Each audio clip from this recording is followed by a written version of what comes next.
One could say short-lived joy because although the redundancy letters have been stopped there, as you heard from GE News, that's of course being Patiso Mahopeni, the bigger and looming question is, will this continue thereafter?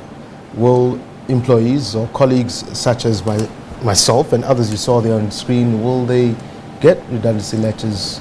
Will my boss at Sports, Janet Witten, will her husband get her job back? Will Portia, as you heard Griselda there speak about Portia who helped run the newsroom, will she be brought back? Let's bring in the union now, the CW, Aubrey Tshabalala. Aubrey, welcome to SA Today. Apologies for being a bit emotional. It's tough. Yeah, well, firstly, what we heard about the reversal of the letters, that will say it's a temporary victory. And that also demonstrates the power of workers. We have said earlier on outside the picketing, workers are the ones who turns the wheel of economy.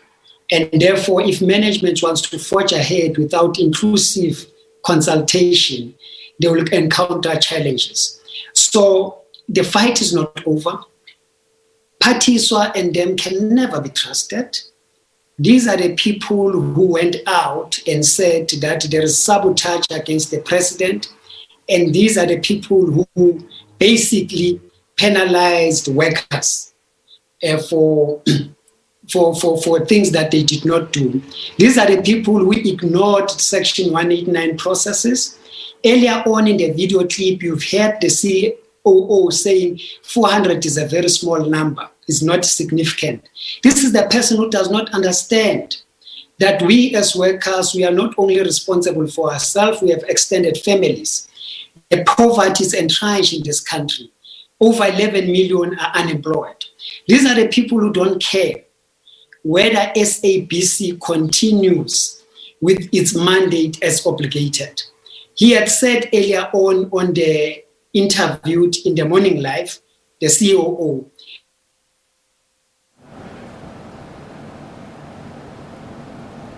that SABC has long been known that they are basically doing. So we need to be very firm.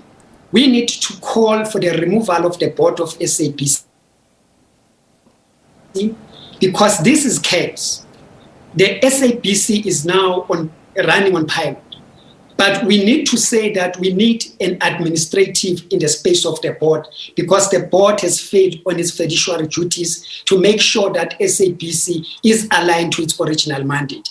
And also, what Patiswa is saying there about approaching government is something that they should have done long time ago. They've been here for years now. They've been blaming the previous administration without turning things around. So they cannot be trusted. I'm speaking here with authority that we have finally obtained a right to embark on a strike with CCMA. We'll be issuing them a notice. Our call is reverse all this nonsensical, senseless retrenchment that they've imposed. Let's go back. We want to turn around SABC, but not at the expense of workers, so that individual could gain and some private sectors could be at the end of the receiving end so that they can be able to get money. We are calling for SABC to be under administrative so that SABC can be steered back into its proper position of becoming a public broadcaster. So we must applaud the newsroom workers, defend them going forward, and make sure that they are not victimized for anything, and say that we stand side by side with them, especially as a community of South Africa. But trade unions must also play its role and guide workers to a protected industrial action. If this management is not listening by Friday, we should have a completely blackout at SABC. No worker should be working, but protected by law. Aubrey, a lot of people would say the employees at the SABC are holding management at ransom if they're saying there's going to be a blackout. A lot of people sitting at home saying SABC employees are overpaid, they should be fired. I mean, I've been following social media. That's what people are literally saying there. But I think maybe for the sake of somebody sitting at home thinking like this, people at the SABC, there are structures, there are skill codes, as you know, as being part of union, and not everyone is as well off as what people think out there. The glamour about it is that you're going to a building called the SABC, and that's what people tend to forget, that people walk in here day in and day out, and nobody's walking out to the R1 million, or not everyone's walking out the R1 million, if you can put it that way.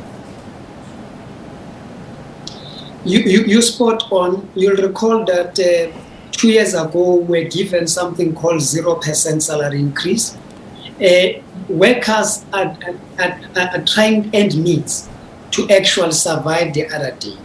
What they do not know is that the higher structures are the ones that are taking a bulk of the money in terms of the salaries. But the actual people that are doing a groundwork, the workers that have been at Marikana in the firing line, were not even given a counseling, many of them. The workers that are going out on a daily basis to get news in the most dangerous places. The workers that are spending 8 to 15 hours a day, including freelancers, on a daily basis at SABC, underpaid. And some of them are retrenched indirectly. I'm talking about freelancers, by not renewing their contracts. We're talking about workers here who have to struggle for a transport at night, workers of SABC. After this management have cut down the transport that was taking workers to their homes, today we know that workers have to fend for themselves at late hours, even into the early hours of the day, where there's no public transport. These are the workers that are suffering. What also the public does not know is that the structure proposed by SABC is more expensive. It might cut a salary bill somewhere, but it increases expenditure of SABC on the content that it should be buying in the near future. That's why you find many production companies are in support of retrenchment, because they know they stand to benefit. They've just released an annual report about spending over 500 million. It is SABC management that spend over 2 million rands on food. It is SABC that have some of the service providers with green contracts. It is SABC that have frivolous cases that have been referred to CCMA, to Labour Court, and they all fail. And we must find out where the court have ruled that these managers should pay from their own pocket. Did that really happen? So there's a number of things that the public does not know. For example, there are languages that have been marginalized by this new structure. Tsonga, current affairs on TV has been taken away. Why? Because Tsonga is not a commercialized language, so they say, undermining our indigenous languages. Chivenda is also been taken out on the current affairs on SABC. But Afrikaans, English, and Nguni language has been kept there. So there's a series of things that are happening behind closed doors. And all these things, including the new structure talking about the digital TV, the parliament, radio, and so forth, they never presented them at CCMA. That's why we stand in a position today to say the management of SABC have not led this institution with integrity. They have not led it with transparency, and they've been supported by the board that makes massive claim on board fees. They do not make any compromise when it comes to their own pockets. So it's time for workers to be solid. What has been demonstrated today is an indication that Workers United can achieve at most anything and everything at any given time. So it's time for us to unite, but also inform the public properly on this PR exercise that SABC has been doing over the months, and misleading the public that there's no money on the basis that they are paying workers more. They don't tell that they are actually paying less because workers are the ones that are producing the content that they could have paid more to the private sector. And this is what they want to do. So we are firm on that, and we are not shaken. We are not going to be threatened by anyone. We are not going to be discouraged by those who are saying that we are anymore. By the way, SABC is what it is today is because of workers. So workers should not be apologetic about their role in the public broadcaster, but they should defend it ultimately.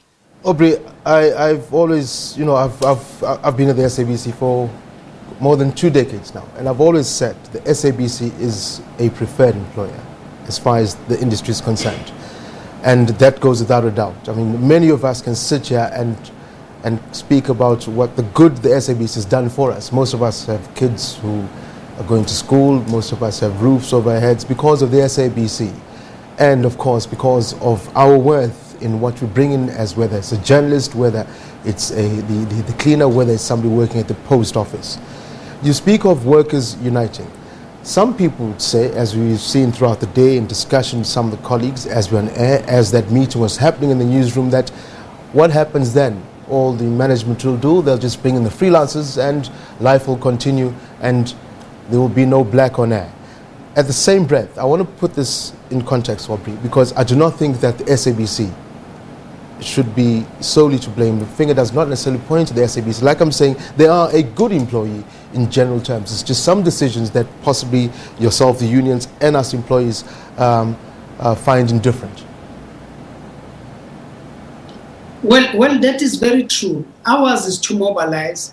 I think let's start with the question of the freelancers. It's very important to mention this. Freelancers are the ones who are actually exploited as well. But if they will assist the employer to exploit, retrench permanent workers, they must know that that is coming to them. So it's important that we forge a unity. We want those freelancers to actually access the benefits. There are freelancers that have been approaching me saying they've been in SABC for many years. Even if they can be converted into permanent position today, they've lost a long period of years of service, including their pension fund and so forth. So there's a depth of this in terms of dealing with the problem. So the management, we must say, we are very confident that we'll continue to mobilize.